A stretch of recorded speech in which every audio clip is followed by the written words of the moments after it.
so many of us are aimless. Yeah. It's like we're like, why do I feel aimless? People ask me that all the time. Like, man, I feel so aimless. Yeah, I don't right. know what to do. Well, you know? okay, so two things happen when you're aimless. Okay, so the first is you get anxious. And the reason you get anxious is because anxiety computes aimlessness. So if you drop someone in the middle of a desert, the reason they're anxious is because it's not because they don't know which way to go. It's because there are way too many places to go, right? Every direction. And that's aimlessness, is like every direction beckons. That's way too complicated, and your brain literally signals that with anxiety. Okay, so aimlessness and anxiety are the same thing, but it's worse. Your brain is set up to produce positive emotion. Literally, this is what the positive emotion system does. It computes decrease between you and a goal. So if you have a goal and you see that you've done something that moves you towards it, your brain produces a dopamine hit, and that makes you feel good, and it strengthens the neural circuits that moved you forward. It does both of those. That's reward and reinforcement. And what that means is, if you don't have a goal, you have no positive emotion. You keep telling yourself you're behind in life, behind financially, behind in status, behind your peers, behind the timeline you silently created when you were younger. You look at other men your age and feel a quiet pressure building in your chest. They seem sharper, further along, more established, more certain. And even if you don't admit it publicly, the thought keeps returning, I should be further than this by now. That sentence feels harmless, but it carries weight, because once you believe you are behind, you begin to feel defective. You begin to move with hesitation. You compare more, you scroll more, you question yourself more, and slowly, the identity of a man who is late starts shaping your behavior. But I'm going to challenge that identity directly. You are not behind, you are undisciplined, and that difference changes everything.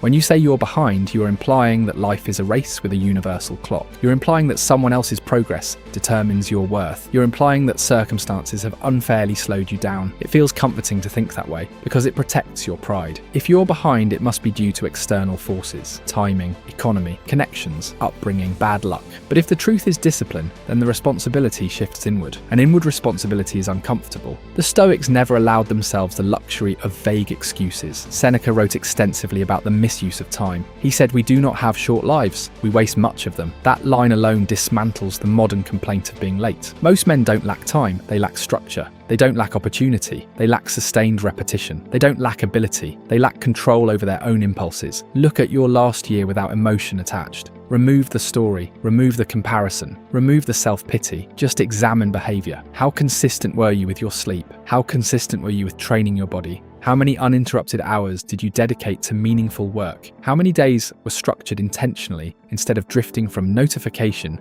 to notification? When you look at it plainly, the answer is usually clear. You didn't fall behind, you floated. Floating feels harmless because it doesn't hurt immediately, but floating produces nothing. Drifting through your days, reacting instead of directing, consuming instead of creating, that is not a time problem. That is a discipline problem. Epictetus said that no man is free who is not master of himself. Notice what that means. Freedom is not about income, status, or external recognition. Freedom begins with governing your own habits. If you cannot govern when you wake up, what you eat, what you consume, how you respond, and where your attention goes, you are not behind, you are ungoverned. An ungoverned man always feels behind because his life lacks trajectory. There is no clear line connecting his present to his future. Every day feels reactive, and reactive living produces anxiety. You scroll and see someone else's highlight and feel a sting, but the sting isn't because they are ahead, it's because you know your own structure is weak. Deep down, you know that if you had executed with consistency for the last 2 years, you wouldn't feel late. You might not be ahead, but you would feel stable. Stability removes panic. Disciplined men rarely describe themselves as behind. They may not be wealthy yet, they may not be celebrated, but they know they are executing. They know the standard they hold. They know what tomorrow requires. That internal order creates calm. Chaos creates comparison.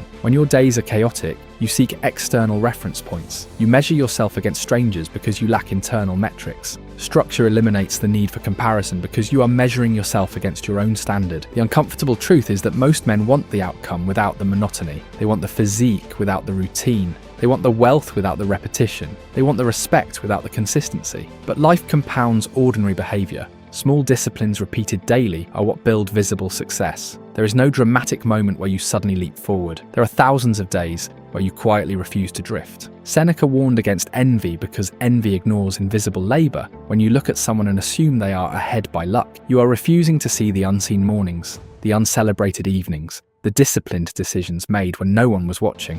You call yourself behind because you compare your current state to someone else's accumulated years of discipline. That comparison is intellectually dishonest. You say you want financial stability, yet you don't track your spending or invest consistently. You say you want clarity, yet you allow your attention to fragment across endless distractions. You say you want strength, yet you negotiate with yourself every time training becomes uncomfortable. These are not moral failures, they are structural failures. The Stoics did not condemn themselves emotionally. They corrected themselves logically. They believed that a man's primary duty was self-governance. Marcus Aurelius did not write in his journal that he was unlucky. He wrote reminders to himself to act with discipline, to avoid complaining, to focus on what was within his control. As emperor, he faced war, betrayal, plague, and political chaos. Yet his focus remained internal. If he had adopted the mindset of being behind as emperor, Rome would have collapsed under his self-pity. Instead, he returned repeatedly to structure and duty. If you feel behind right now, the correction is simple but not easy. For the next 30 days, remove negotiation from your routine. Wake at the same time. Train your body without debate. Set deep work blocks without interruption. Eliminate digital indulgence windows. Read daily. Track your execution. Do not evaluate your life emotionally during this period. Just execute. After 30 days of structured discipline, reassess your feeling of being behind.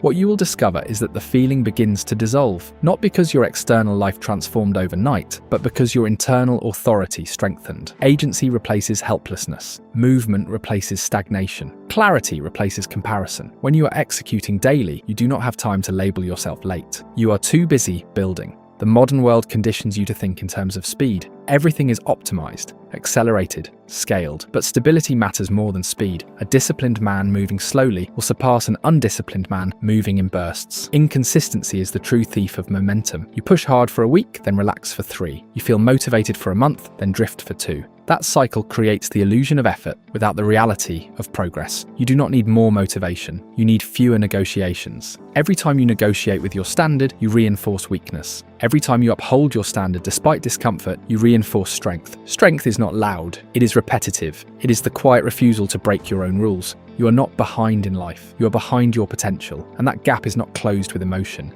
It is closed with repetition. It is closed with boring consistency. It is closed with the humility to admit that your structure is weak and the courage to rebuild it. If you disagree, then define precisely why you are behind. Identify the exact external force that prevents you from structuring your mornings, protecting your focus, and training your body. Be specific. Most of the time, the obstacle is not impossibility. It is discomfort. And comfort is the real enemy here. Comfort convinces you that tomorrow is flexible. Discipline reminds you that tomorrow is earned. You do not lack time. You lack boundaries. You do not lack talent. You lack repetition. You do not lack opportunity. You lack sustained execution. That realization is not an insult. It is liberation, because if discipline is the problem, discipline is also the solution. Tonight, instead of scrolling someone else's highlight reel, design tomorrow with intention. Choose your wake-up time. Choose your training window. Choose your work block. Choose your shutdown hour, then honor it without negotiation. Do that long enough, and the identity of a man who is behind will disappear. It will be replaced by something far more powerful, a man who governs himself. You are not behind. You are undisciplined. Correct the discipline, and the timeline corrects itself. If you believe I'm wrong, explain clearly why structure would not change your trajectory. But be honest, because deep down, you already know the answer.